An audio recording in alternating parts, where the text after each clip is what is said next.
Бүгін Маяк спорт комплексында физкультура бойынша Бүтін Россия Олимпиадасының төбәк этабы уза.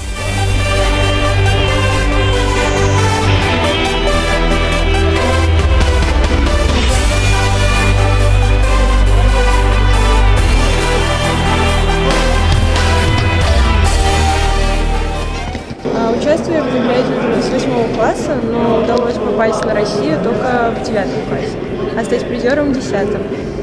Вот. Ну, также я занимаюсь синхронным фигурным катанием, что мне очень помогает здесь вот достигать каких-то высот. Готовит меня Халитов Марат Амирович. Человек, занимается физкультурой, просто трудоспособен везде, не только в спорте. Он дисциплинирован очень. Ему спорт помогает